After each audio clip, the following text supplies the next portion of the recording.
Assalamualaikum warahmatullahi wabarakatuh. Saudara-saudaraku sebangsa setanah air yang kami cintai, yang kami banggakan dimanapun Anda berada. Alhamdulillah, hari ini bertepatan dengan 1 Juni 2024, yakni hari lahirnya Pancasila. Makanya kita harus berkomitmen bahwa ideologi kita adalah ideologi Pancasila. Memang Pancasila itu bukan agama, tetapi terbukti bisa merangkul semuanya. 70 tahun lebih kita semua hidup damai dalam bingkai berasaskan Pancasila. Momen-momen 1 Juni lahirnya Pancasila ini patut kita peringati. Makanya salam kita bukan hanya NKRI harga mati, tetapi Pancasila jaya. Berikut ini ada cuplikan video bersama Jenderal Nur Wahid. Beliau adalah Direktur BNPT. Beliau menjelaskan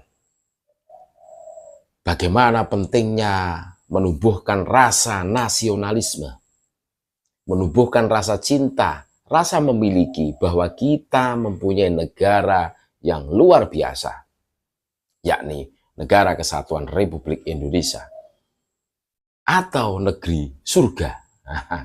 Wah, ini makanya kita harus selalu menumbuhkan rasa cinta tanah air, rasa memiliki, dan seseorang yang mempunyai rasa memiliki tentunya punya perasaan untuk selalu menjaga sampai akhir hayatnya semampu, semaksimal kemampuan. Nah, untuk lebih jelasnya kita dengarkan bagaimana Jenderal Nur Wahid, Direktur BNPT, menjelaskan kepada kita semua. Ini menarik untuk kita cermati momen-momen hari lahirnya Pancasila 1 Juni 2024 ini. Bismillahirrahmanirrahim. Assalamualaikum warahmatullahi wabarakatuh. Selamat malam dan salam sejahtera untuk kita semuanya. Om Swastiastu, Namo Buddhaya, salam kebajikan, rahayu, salam Pancasila. Yang kami hormati Pak Dr. Sugeng Sugiharto, Mas Rifki, dan seluruh peserta diskusi pada malam hari ini. Saya dengar tadi juga ada Kiai Imaduddin dari Banten. Saya pertama terima kasih saya diundang ya dalam rangka memperingati 1 Juni kelahiran Pancasila. Ya, ini relevan sekali dengan temanya, yaitu mencintai mencintai Ibu Pertiwi, ya, NKRI, Bhinneka Tunggal Ika, Pancasila harga mati. Ya. Suara saya cukup terdengar jelas ya? Terdengar. Kalau kita bicara mencintai Ibu Pertiwi, Pertiwi itu kan dari bahasa Sanskrit ya, Sanskerta artinya bumi. Maknanya bagaimana kita mencintai Ibu Pertiwi berarti personifikasi daripada mencintai tanah air, di mana kita dilahirkan dari bapak ibu kandung kita yang makan, minum, bernapas ya di tanah air ya, dan insya Allah kita lahir dan mati nanti juga di tanah air kita. Jadi kalau saya mengatakan apakah mencintai Ibu Pertiwi itu hukumnya wajib, bagi setiap warga negara hukumnya wajib, baik itu dari perspektif agama maupun perspektif hukum. Nah, makna daripada mencintai Ibu Pertiwi ya, itu harus kita mengembangkan sikap moderasi. Artinya sikap moderasi itu sikap nasionalisme yang moderat. Jangan kita biarkan nasionalisme tanpa dibatasi oleh moderat. Moderat itu kan wasatiyah atau tawasud, di tengah-tengah. Kenapa demikian? Karena kalau nasionalisme, ya apapun yang ismo, itu bisa berujung kepada sikap maupun tindakan yang berlebihan. Ya kalau ekstremisme kanan berarti kan yang mengatasnamakan agama, ekstremisme kiri yang mengatasnamakan komunisme, marxisme, leninisme, dan ekstrim lainnya yang mengatasnamakan liberalisme, kapitalisme, sekularisme maupun separatisme. Itu yang sering kita sebut ideologi-ideologi transnasional. Ya, nah kita bangsa Indonesia ya sebagai cermin mencintai Ibu Pertiwi, maka kita harus bersikap nasionalis moderat, yaitu memiliki komitmen kebangsaan terhadap apa yang sudah menjadi konsensus yang diamanahkan oleh founding father bangsa Nusantara atau negara Indonesia, yaitu Pancasila, Bhinneka Tunggal Ika, NKRI maupun Undang-Undang Dasar 1945.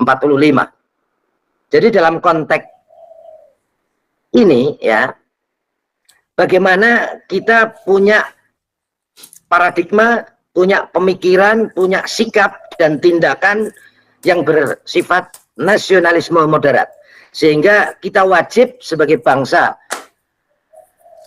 dan warga negara Indonesia untuk selalu menjaga, melindungi, mengayomi, dan tentu saja melayani masyarakat, bangsa dan negara.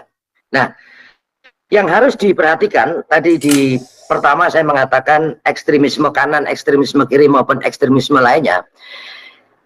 Nah, relevan dengan sikap kita yang nasionalisme moderat, maka kita wajib untuk berkontribusi, wajib untuk melakukan segala upaya sesuai dengan kompetensi dan kemampuan kita di dalam menjaga ketahanan nasional bangsa Indonesia. Apa itu ketahanan nasional bangsa Indonesia? Yaitu kondisi dinamis yang meliputi seluruh aspek kehidupan berbangsa. Mulai dari ideologi, politik, sosial, budaya, ekonomi, hukum maupun pertahanan keamanan, atau sering disingkat IPOLEK Sosbud Hankam.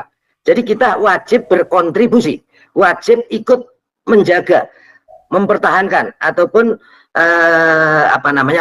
bertindak ya dalam koridor hukum tentunya untuk bagaimana kita menjaga ketahanan nasional bangsa Indonesia tadi. Supaya apa? Supaya ketahanan nasional bangsa kita itu menjadi kuat, menjadi ulet, menjadi tangguh terhadap segala ancaman, tantangan, hambatan, gangguan baik dari dalam negeri maupun dari luar negeri, baik material maupun spiritual, yang bisa membahayakan terhadap keutuhan NKRI, membahayakan terhadap kelangsungan pembangunan bangsa Indonesia, maupun membahayakan terhadap eksistensi ideologi negara, dasar negara, pemersatu bangsa, yaitu Pancasila. Ya, prinsipnya itu. Dan yang harus diwaspadai oleh kita semuanya, ya, seseorang atau bangsa yang memiliki sikap moderat atau nasionalisme moderat, maka mereka harus mewaspadai terhadap strategi-strategi yang dikembangkan yang merupakan cermin daripada neokolonialisme, termasuk dalam konteks ini sesuai dengan kompetensi saya di bidang penanggulangan terorisme. Ya, yang tentunya kalau kita bicara terorisme itu adalah bicara hilirnya, bukan tujuannya. Ya, terorisme itu bukan tujuan, tetapi hanya sebagai salah satu bentuk propaganda untuk mencapai tujuan. Tujuannya tentunya adalah gerakan politik kekuasaan. Nah, dalam konteks terorisme kanan di sini maupun terorisme kiri maupun terorisme lainnya, ini yang mengganggu ketahanan nasional bangsa Indonesia. Nah, ini yang harus kita waspadai bersama. Apa saja strategi-strategi yang dikembangkan oleh ideologi-ideologi transnasional tadi, baik transnasional kanan, kiri maupun lainnya. Yang pertama, yang kanan. Yang kanan ini biasanya mereka memanipulasi, mendistorsi, mempolitisasi, dan mengideologisasi agama, apapun agamanya. Tapi yang harus kita catat ya, dan harus kita pahami bersama, bahwa sejatinya tidak ada radikalisme, ekstremisme maupun terorisme, ya, tidak ada kaitannya dengan agama apapun. Ya, kalau ada orang mengkaitkan itu bukan pada agama, tetapi pada oknum umat beragama yang salah dan menyimpang dalam memahami dan mengamalkan agamanya. Dan biasanya ini menunggangi agama yang menjadi mayoritas di suatu negara atau di suatu wilayah. Kebetulan di Indonesia itu mayoritas secara nasional itu adalah beragama Islam, sehingga teroris-teroris atau kaum radikalis yang kami tangani itu KTP-nya Muslim. Nah, jadi itu. Jadi kalau para ulama mendefinisikan tentang ekstremisme dalam Islam atau dalam agama itu adalah paham atau ideologi yang dibangun di atas manipulasi dan distorsi Islam atau distorsi agama. Nah, kemudian yang kedua yang harus diwaspadai juga, mereka kelompok-kelompok neokolonialisme itu, mereka menghilangkan, menyesatkan, dan membiaskan sejarah bangsa. Sehingga hilang jati diri sebagai bangsa, kehormatan, kebanggaan sebagai bangsa. Kemudian yang ketiga, mereka menghancurkan budaya, tradisi, dan kearifan lokal suatu bangsa. Baru yang keempat, mereka memecah belah dengan mengadu domba di antara anak bangsa, dengan menyebar isu-isu sara, isu-isu Islamofobia, isu-isu yang lainnya, yang intinya bagaimana suatu negara atau bangsa itu bisa konflik.